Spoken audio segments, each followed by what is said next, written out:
have the Arrma Big Rock out here. Last time running the stock spur gear and a 26 tooth pinion gear, it went 68 miles an hour on 3S. My recent video, I took apart the power module and I made a custom built spool for the spur gear. Instead of running the stock 57 tooth spur gear now, I have a 46 tooth Kimbrough spur gear in here, so making the gearing much taller. Today I'm still running the but the same 26 tooth spur gear I had in here last time, but the gearing's about 19% taller than the previous time I ran it.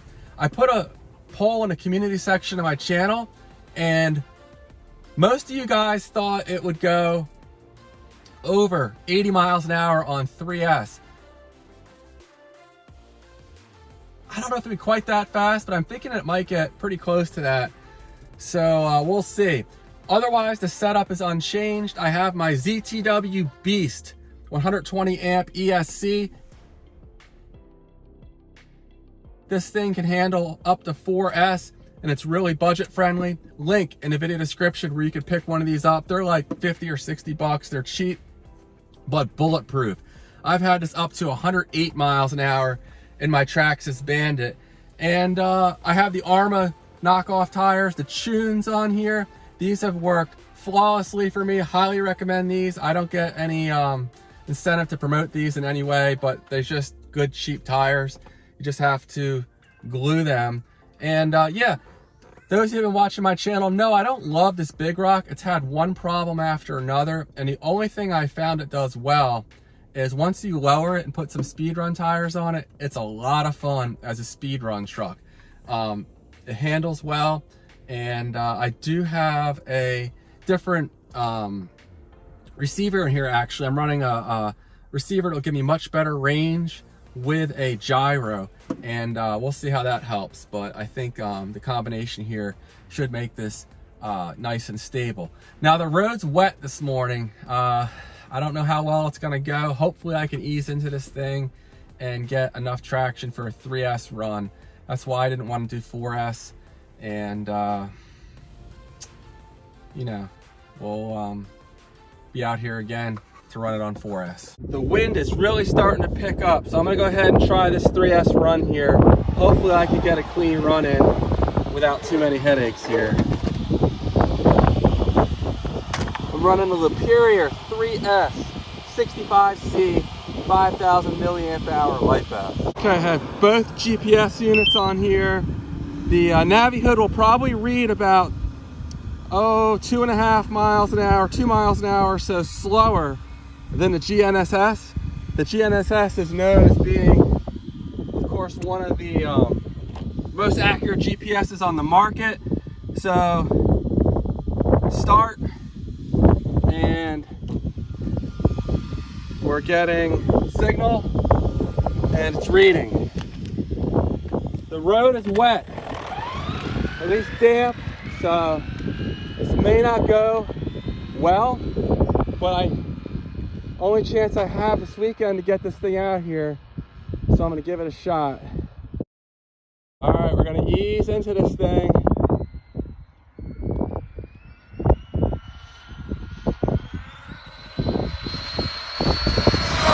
Full throttle. Little twitchy there. I may have the gyro turned up a little too much. 67.4, not what I was hoping for. It probably got a little closer to 70. In reality, stop, read 70 miles an hour. So not what I was looking for at all. Let me go ahead and try this again. Track, start, and the unit's reading. Come on now, hurry the fuck up. All right, I got a nice long lead up here, so let's ease into this thing. Can we beat 70? Gosh, I hope so. Let's see. Full throttle.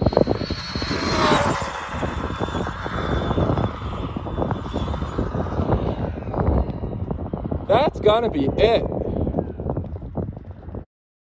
Considering how wet the road is, it is stable. Okay, we hit 70 here, so we probably got close to 73. In reality, stop, read, 73 miles an hour. I was thinking I'd get it closer to 80, but it is what it is.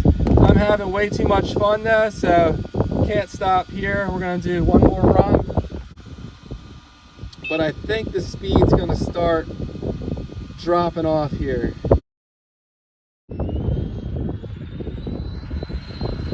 Full throttle.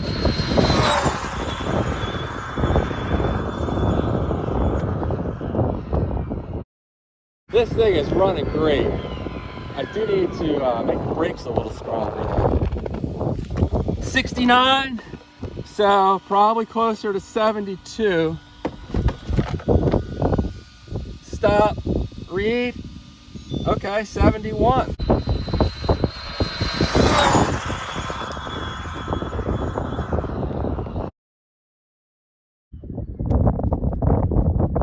$70 again, so real consistent readings here. This one's, you know, reading 2 to 3 miles an hour slower than reality.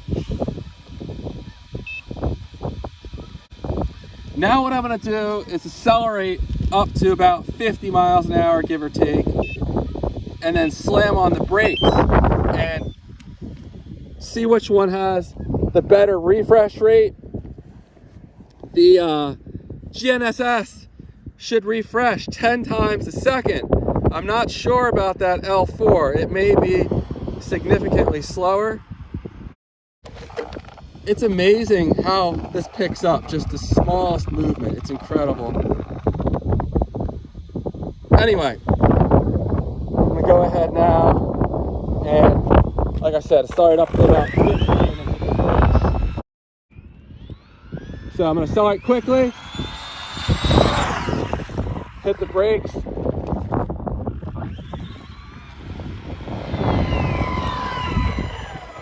All right, 45.7. Did the faster refresh rate, I'm assuming a faster refresh rate of the GNSS help me here?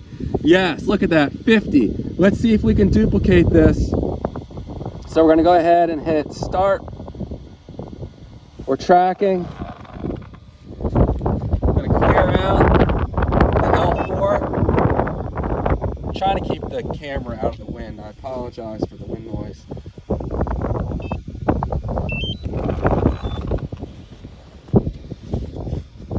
So here we go, both units, no. So here we go, both units are reading.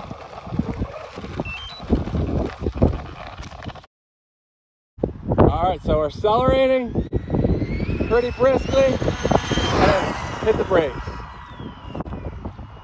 It's hard to do on this wet road.